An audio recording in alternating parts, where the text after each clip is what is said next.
विजया एकादशी व्रत हरि कृपा का द्वार। राम नाम जप से कटे जन्म जन्म के भार।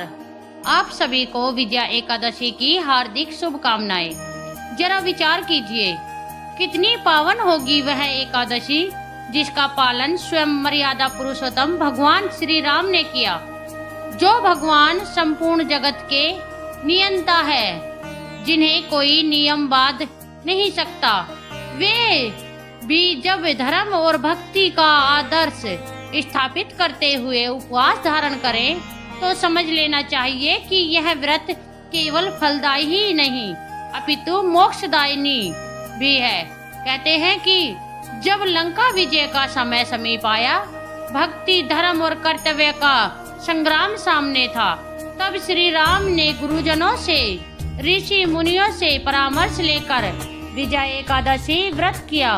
यह केवल धर्म सम्मत कार्य नहीं था, यह संकट से पार कराने वाला मार्ग, पाप और भय का नाश करने वाला साधन और विजय का दिव्य सूत्र था। उस पवित्र एकादशी के दिन श्री राम ने न केवल स्वयं उपवास रखा, बल्कि अपनी संपूर्ण सेना, वानर भक्तों और प्रजा जनों को भी इसी व्रत का पालन करने को कहा, क्योंकि भगवान का अभिश्राय केवल अपनी विजय नहीं अपितु संपूर्ण प्रजा का कल्याण था और जगत को यह संदेश देना था कि सत्य और धर्म पर चलने वाला जब उपवास, संयम और भक्ति का सहारा लेता है तो उसके हेतु कोई भी असंभव कार्य नहीं रहता।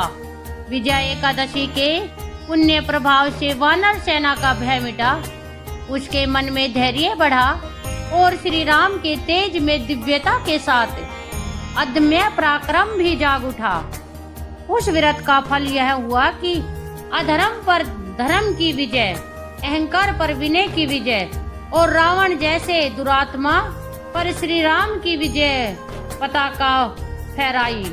इसलिए इसे विजया एकादशी कहा गया है, क्योंकि यह पराजित नहीं होने देती। जो भी इसे श्रद्धा से करता है उसे सांसारिक और आध्यात्मिक दोनों ही क्षेत्रों में विजय प्रदान होती है। और आज हम इसी कथा को श्रद्धा पूर्वक सुनने जा रहे हैं। संभव है कि इस शुभ श्रवण से भगवान श्री राम और श्री विष्णु भगवान का आशीष हम पर भी अवश्य बरसे। एकादशी का फल केवल उपवास या निराहार रहकर ही नहीं मिलता, यह फल तो तब भी मिलता है जब भाव से, भक्ति से, संयम से और संकल्प से हम कथा का श्रवण करें। सभी श्रोताओं, सभी व्रतों में एकादशी का व्रत सबसे प्राचीन माना जाता है। पद्म पुराण के अनुसार स्वयं श्री ब्रह्मा जी ने देवर्षि नारद जी को उपदेश देते हुए कहा था कि एकादशी महान पुण्य देने वाली होती है। कहा जाता है कि जो मनुष्य विजया एकादशी का व्रत रखते हैं उनके पितर और पूर्वज कुयोनि को त्याग कर स्वर्गलोक जाते हैं। साथ ही व्रती को हर कार्य में सफलता भी प्राप्त होती है और उसे पूर्व जन्म से लेकर इस जन्म के सभी पापों से मुक्ति मिलती है। त्रेता युग में मर्यादा पुरुषोत्तम श्री रामचंद्र जी को जब 14 वर्ष का वनवास हो गया था, तब वे भाई लक्ष्मण और पत्नी सीता जी सहित पंचवटी में निवास करने लगे। वहां पर लंकापति रावण ने जब माता सीता का हरण किया, तब इस समाचार से भगवान श्री राम और भाई लक्ष्मण अत्यंत व्याकुल हुए और माता सीता की खोज में इधर उधर भटकने लगे। बहुत दुखी होकर घूमते घूमते जब वह अपनी आखिर सांसें ले रहे जटायु के पास पहुँचे तो जटायु ने माता सीता के बारे में पूरी कहानी बताकर अपने प्राण त्याग दिए। फिर कुछ आगे जाकर उनके सुग्रीव से भेंट हुई और उन्होंने बाली का वध किया। फिर हनुमान ने लंका में जाकर माता सीता को पता लगाया और उनसे श्री रामचंद्र जी और सुग्रीव की दोस्ती के बारे में सारी बातें बताई। फिर लंका से आकर वीर हनुमान ने भगवान राम से सारी बात बताई। तब भगवान श्री राम ने अपनी वानर सेना के साथ लंका पर चढ़ाई करने का निश्चय किया और लंका की ओर प्रस्थान किया। लेकिन जब श्री राम जी समुद्र के किनारे पहुंचे तब उन्होंने उस विशाल समुद्र को गौर से देखा जिसमें भयंकर जलीय जीव जंतु थे और वह सोचने लगे कि इस विशाल समुद्र को किस प्रकार से पार करके अपनी सीता के पास में जा जल्द से जल्द पहुंच सकूं। विशाल समुद्र को देखकर भगवान ने लक्ष्मण जी से कहा कि हम इस समुद्र को किस प्रकार से पार करेंगे। तब लक्ष्मण जी ने कहा, हे प्रभु, आप तो सब कुछ जानने वाले हो, आप आदि पुरुष हो। कृपा यहाँ से कुछ ही दूर पर कुमारी द्वीप है जहाँ पर बगदालाभ्य नाम के मुनि रहते हैं।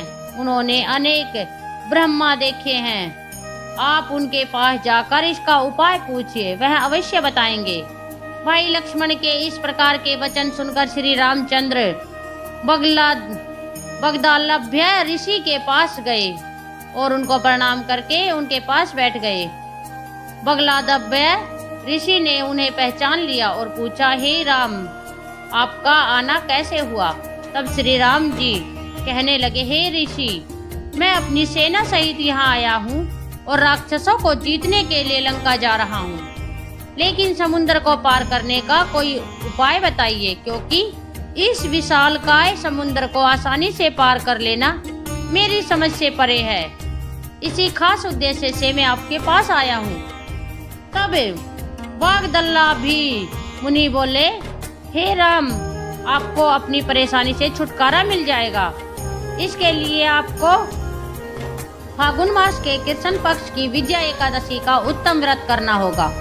इस व्रत के प्रभाव से विजय प्राप्त होती है। हे राम, यदि आप इस व्रत को सेनापतियों सहित करोगे तो आपकी विजय अवश्य होगी। तब राम जी ने ऋषि के कहे अनुसार इस व्रत को किया और इसके प्रभाव से लंका पर विजय प्राप्त की। भगवान श्री कृष्ण कहते हैं, हे राजन, जो कोई मनुष्य विधि पूर्वक इस व्रत को करेगा तो तीनों लोकों में उसकी अवश्य विजय होगी। भगवान राम ने बगदालाभ्य ऋषि के द्वारा बताए गए व्रत की विधि को पूछकर ऋषि को प्रणाम किया। फिर वहां से चले गए और समुद्र के किनारे बैठकर आराधना करने लगे और विजया एकादशी का व्रत करके भगवान राम ने अपनी समस्या का समाधान प्राप्त किया। भगवान श्री कृष्ण कहते हैं, हे धर्मराज, जो मनुष्य इस व्रत को विधि विधान के साथ पूर्ण करेगा उसकी दोनों लोकों में विजय होगी। श्री ब्रह्मा जी ने नारद जी से कहा था कि जो इस व्रत का महात्म्य श्रवण करता है या पढ़ता है उसे वाजपेयी यज्ञ के फल की प्राप्ति होती है। भगवान विष्णु का किसी भी रूप में पूजन मानव मात्र की समस्त मनोकामनाएं पूर्ण करता है। हालांकि श्री राम भगवान स्वयं विष्णु भगवान के अवतार थे, फिर भी अपनी लीलाओं के चलते प्राणियों को सन्मार्ग दिखाने के लिए ही उन्होंने विष्णु भगवान के निमित्त इस व्रत को किया। इसलिए विजय की इच्छा रखने वाला इस उपवास को करके अंत फल का भागी बन सकता है। यह था विजया एकादशी व्रत का महात्म्य और कथा का वर्णन। सभी प्रेम से बोलिए, विजया एकादशी की जय।